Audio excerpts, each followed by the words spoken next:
તો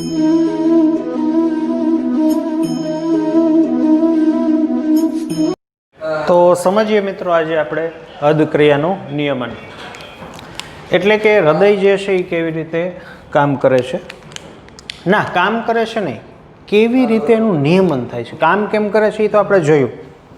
એસે ગાંઠ છે, એવી ગાંઠ છે, એમાંથી પ્રવાહ ઉત્પન્ન થાય છે, પ્રવાહ પસાર થાય છે. હવે હદક્રિયાનું નિયમન જે છે ને તે સામાન્ય રીતે સ્વયં રીતે ચેતાતંત્ર દ્વારા એન્ડ અંતઃસ્ત્રાવી તંત્ર દ્વારા એમ 3 રીતે થાય. હવે સ્વયં રીતે કઈ રીતે તો એ આપણે ભણી ગયા કે એસએ એન્ડ એવી ગાંઠ દર મિનિટે 70 થી 75 વખત હૃદય ધબકે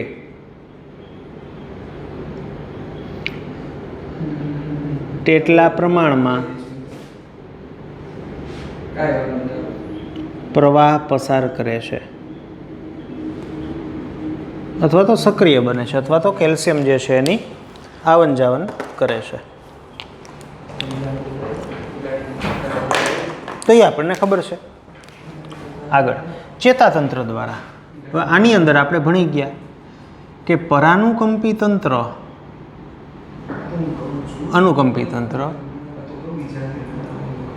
જો પરાનુકંપી તંત્ર સક્રિય થાય તો એના ચેતાંતમાંથી એસિટાઇલકોલિનનો સ્ત્રાવ થાય. આ એસિટાઇલકોલિન એસે ગાંઠ અને એવી ગાંઠના જે હૃદસ્નાયુ છે એના રિસેપ્ટર ઉપર બેસે, એના રિસેપ્ટર ઉપર બેસે એટલે કેલ્શિયમ મુક્ત થવાનો દર ઘટે અને સ્નાયુ સંકોચન ઘટે, ધીમું પડે. સ્નાયુ સંકોચન ધીમું પડે, હાર્ટ રેટમાં ઘટાડો થાય, ધબકારા ઘટે. આ આપણે ભણી ગયા ક્યારનું. એવી જ રીતે જો અનુકંપી ચેતાતંત્ર સક્રિય થાય તો એના ચેતાંતમાંથી એડ્રીનાલિનનો સ્ત્રાવ થાય. આ એડ્રીનાલિન છે તે એડ્રીનર્જિક રિસેપ્ટર ઉપર બેસે, Ca+2 મુક્ત થવાનો દર વધે, સ્નાયુ સંકોચન ઝડપી બને,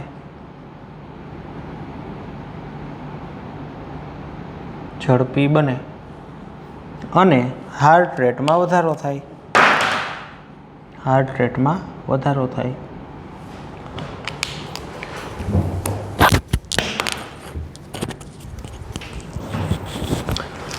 અંતઃસ્ત્રાવી તંત્ર તમે ભણી ગયા કે અનુકંપી તંત્ર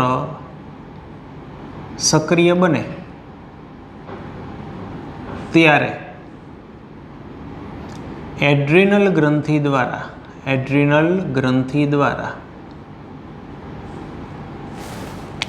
એડ્રીનાલિનનો સ્ત્રાવ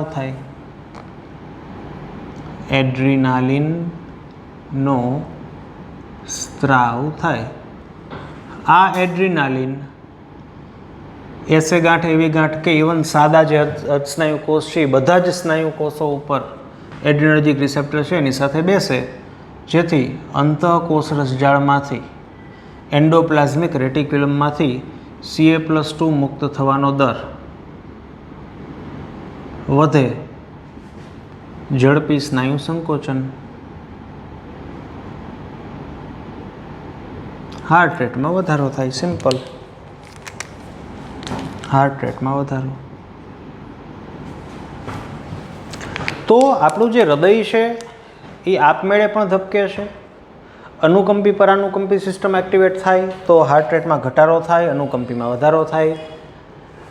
ઉપરાંત અનુકંપી તંત્ર છે એ એડ્રિનલ ગ્રંથિને સક્રિય બનાવે, એડ્રિનલ ગ્રંથિ દ્વારા પણ એડ્રીનાલિનનો સ્ત્રાવ થાય, જે પણ એસે ગાંઠ એવી ગાંઠ અને બધા જ સાદા અધસ્નાયુ કોષ કે જેની સપાટી ઉપર એડ્રીનર્જિક રિસેપ્ટર છે ત્યાં બેસે અને હાર્ટ રેટમાં વધારો કરે.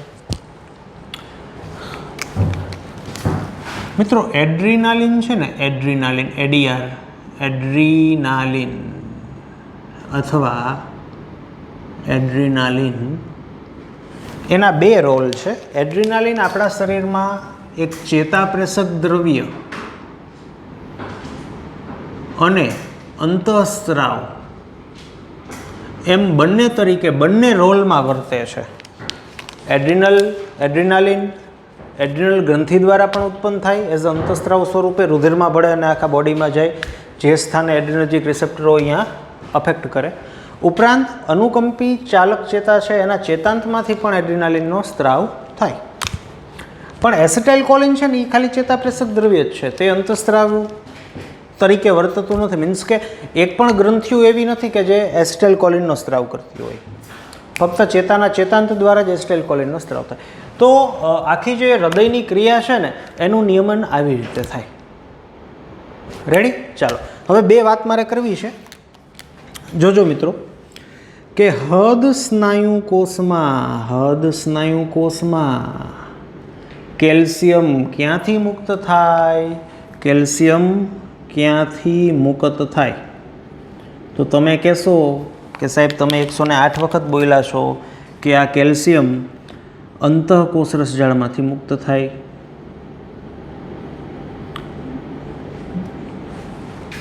પણ આજે હું બીજો સોર્સ પણ કહીશ.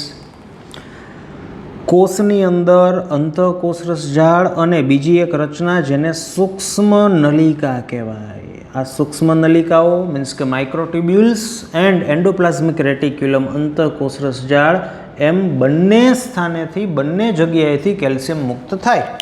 સૂક્ષ્મ નલિકા શું હોય ખબર છે? હું તમને સાદી રીતે સમજાવું છું. આમ તો તમે કોષ નામના ચેપ્ટરમાં ભણશો કે આ કોષ છે ને, આ કોષની અંદર આવી રીતે આવી ઘણી બધી નળીઓ આમ નલિકાઓ આમ ફેલાયેલી હોય, વિસ્તરેલી હોય. આને સૂક્ષ્મ નલિકા કહેવાય.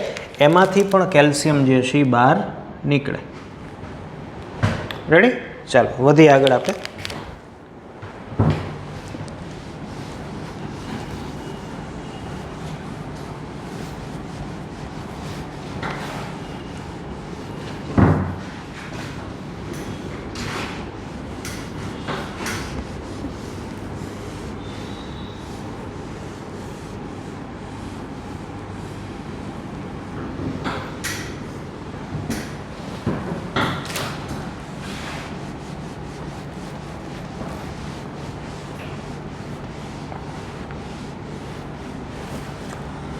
હવે ફરીથી મિત્રો વાત કરીએ હદચક્ર. મેં તમને કીધું હતું કે હદચક્ર 2 દિવસે માંડ સમજાશે. ચલો ફરીથી ટૂંકી રૂપરેખા આપું છું. હદચક્ર એક ધબકારો થવા માટે લાગતો સમય 0.8 સેકન્ડ. તો પ્રથમ 0.10 સેકન્ડ દરમિયાન કર્ણક, ક્ષેપક, રુધિરની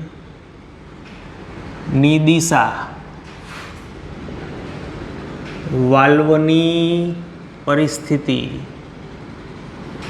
એન્ડ અવાજ. ચાલો પ્રથમ 0.10 સેકન્ડ દરમિયાન કર્ણકનું સંકોચન થાય છે એટલે કે સિસ્ટોલ. ક્ષેપક વિકોચન અવસ્થામાં હોય, ડાયસ્ટોલ. આ દરમિયાન રુધિર કર્ણકમાંથી ક્ષેપકમાં જાય. એવી વાલ્વ ખુલે. વાલ્વ બંધ થાય ત્યારે જ અવાજ આવે. એવી વાલ્વ એટલે એટ્રિયો વેન્ટ્રિક્યુલર વાલ્વ મીન્સ કે દ્વિદલ અને ત્રિદલ વાલ્વ. ચાલો અવાજ તો કે નો.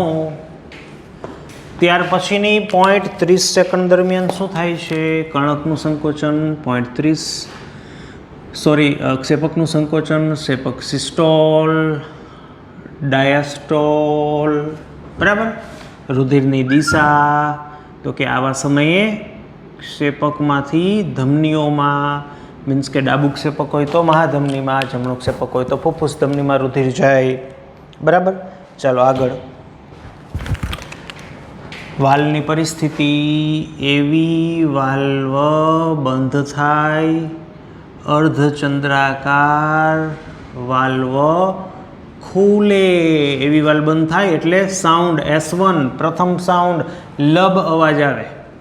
લબ જે સ્ટેથોસ્કોપ દ્વારા આપણે સાંભળી શકીએ. બરાબર? ત્યારબાદની 0.40 સેકન્ડ દરમિયાન કર્ણકનું ડાયાસ્ટોલ, એ તો ડાયાસ્ટોલની ડાયાસ્ટોલ, આનું ડાયાસ્ટોલ. બરાબર. હવે વિચારવાનું છે કે ક્ષેપક છે ને પાછું આમ થાય ને એટલે ઓલો વાલ ખુલી જાય. ઓલો એટલે કયો વાલ ખુલે? તો કે એવી વાલ ખુલે. એવી વાલ્વ ખુલે. એવી વાલ ખુલે એટલે રુધિર ક્યાંથી ક્યાં જાય? તો કે કર્ણકમાંથી ક્ષેપકમાં જાય. મિત્રો 70% રુધિર આ સમયગાળા દરમિયાન આવે છે. ઓનલી 30% રુધિર આ સમયગાળા દરમિયાન આવે છે. આ કોમ્પ્લેક્સ છે, આ નથી સમજાતું લોકોને, એટલે જ મેં આ ફરીથી તમને કીધું. પછી અર્ધચંદ્રાકાર વાલ શું થાય? બંધ થાય. મિત્રો વાલ બંધ થાય ત્યારે એસ ટુ ડબ, સાઉન્ડ ટુ ડબ અવાજ આવે. હવે કર્ણકમાંથી રુધિર ક્ષેપકમાં ગયું, પાછું ગયું તો વચ્ચે અહીંયા ભરાવાણું હોવું જોઈએ ને. તો આ સમયે જ્યારે ક્ષેપક છે એનું સંકોચન થતું હોય અને કર્ણકનું ડાયસ્ટોલ થતું હોય ત્યારે આવા સમયે મહાશિરામાંથી કાંઈ બુદ્ધિ ન હાલે તો મેં આમ હલાવવાની, મહાશિરામાંથી કર્ણકમાં રુધિર પહોંચે. કઈ બુદ્ધિ? દેશી બુદ્ધિ. કર્ણકમાંથી વયું ગયું, ખાલી થઈ ગયું, પાછું કર્ણકમાંથી જવા દેવાનું છે તો અહીંયા ભરવું પડે પેટ્રોલ. સિમ્પલ, પૂરું થઈ ગયું. લ્યો ફરીથી કહું છું, ગોર કરજો, જુઓ કાંઈક નવું શીખીએ. સાંભળજો. ભૂસીને કહું એટલે તમારું ધ્યાન વધારે જાય.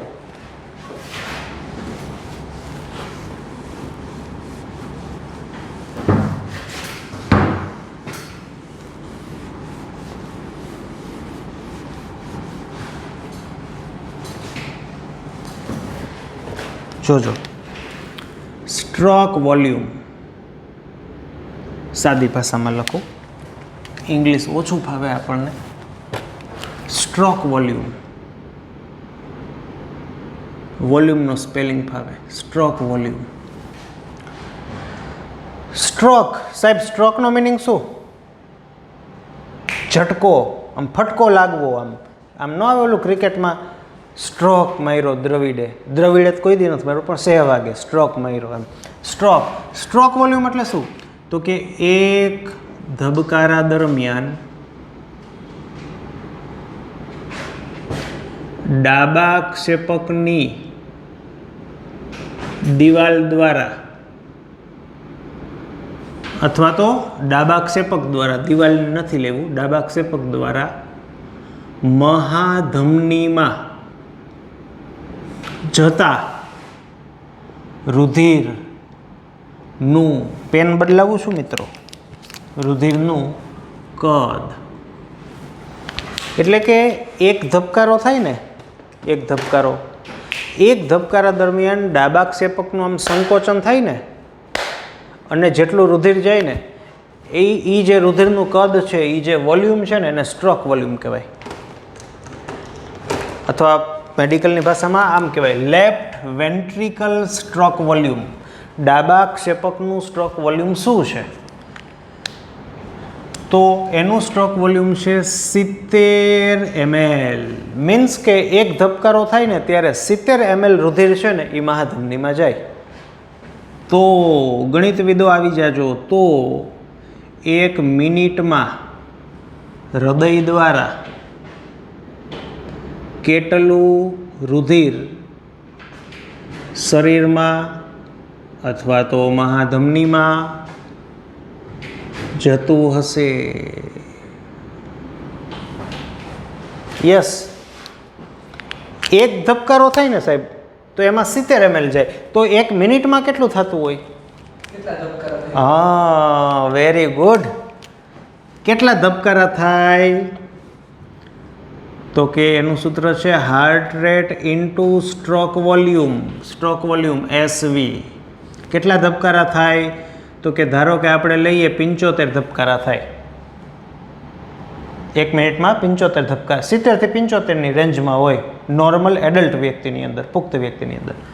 સ્ટ્રોક વોલ્યુમ 70 ml છે, 70 ધબકારા પર મિનિટ. રેડી? તો કરો જો એનો સરવાળો.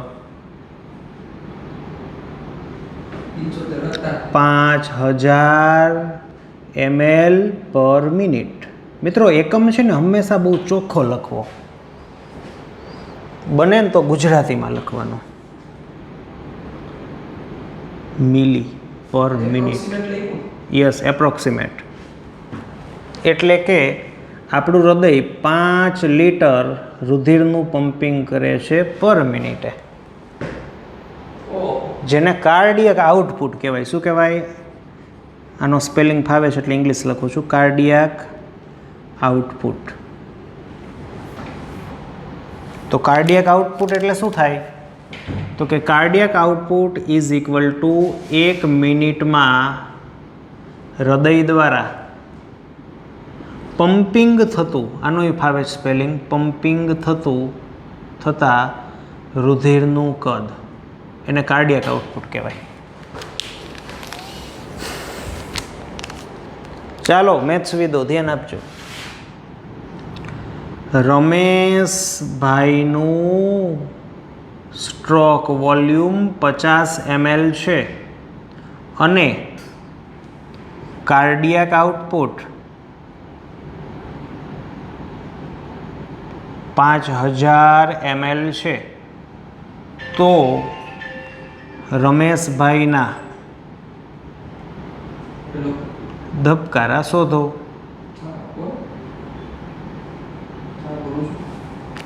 Simple. Cardiac output is equal to stroke volume into heart rate. Heart rate is equal to cardiac output divide by SV. Cardiac output 5000 ml ના છેદમાં stroke volume 50 ml. Simple. ml ઉડે, આ મીંડું જાય, આ મીંડું જાય. 500 છેદમાં 5 બરાબર 100 બીટ્સ પર મિનિટ. હાર્ટ રેટ બીટ્સ પર મિનિટ નહીં, એટલે મિનિટ જ થઈ. તો 100 જેટલા ધબકારા હોય જો રમેશભાઈમાં, અને એનું સ્ટ્રોક વોલ્યુમ 50 થાય, તો પર મિનિટે 5000 ml જે છે એ રુધિરનું પમ્પિંગ થાય. તો શું તમે કહી શકો કે એક દિવસમાં કેટલું થતું હશે? યસ. તો એક દિવસમાં હૃદય કેટલા લીટર રુધિરનું પમ્પિંગ કરતું હશે?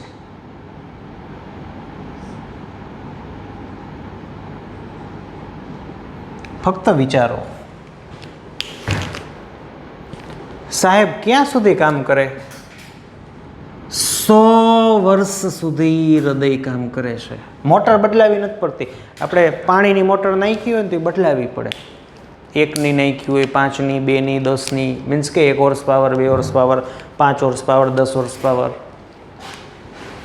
તો આને કહેવાય કુદરતની કમાલ. કાંઈ વાંધો નહીં, કુદરતે કમાલનું હૃદય આપેલું છે, પણ આપણે અમુક બાબતોના લીધે એને નુકસાન પહોંચાડીએ છીએ. અમુક આપણી એક્ટિવિટી, અમુક આપણી આદતો જે આપણને હૃદય રોગ તરફ દોરી જાય છે. તો આપણા મનની અંદર ઘણા લાંબા સમયથી રહેલા હૃદયના રોગો, જેમ કે બ્લડ પ્રેશર અથવા બીપી શું છે, બ્લડ પ્રેશર વધવાના કારણો શું છે, એને કેમ ઓવરકમ કરી શકાય. ઉપરાંત હાર્ટ એટેક શું છે, છાતીનો દુખાવો શું છે, કન્જેસ્ટિવ હાર્ટ ફેલિયર. આપણે ગુજરાતી પિક્ચર જોઈને એમાં આવું આવે કે એક વૃદ્ધ વ્યક્તિ હોય, એને છાતીમાં દુખાવો ઉપડે ને શ્વાસ લેવામાં તકલીફ પડે. આ રોગને કન્જેસ્ટિવ હાર્ટ ફેલિયર કહેવાય. તો એ શું છે? તો આ છે હૃદયની બધી અનિયમિતતાઓ. તો નેક્સ્ટ લેક્ચરની અંદર હૃદયની અનિયમિતતાઓ વિશે આપણે ચર્ચા કરીશું. ખૂબ જ ઇન્ટરેસ્ટિંગ છે, ઘણું બધું જાણવા મળશે. શું પ્રિકોશન લઈ શકાય આપણા જીવનની અંદર એના વિશે પણ ખ્યાલ આવશે, અને એક્ઝામ પોઈન્ટ ઓફ વ્યૂ પણ તમને મજા આવશે સમજવાની. તો મળીએ ફરીથી નેક્સ્ટ લેક્ચરની અંદર.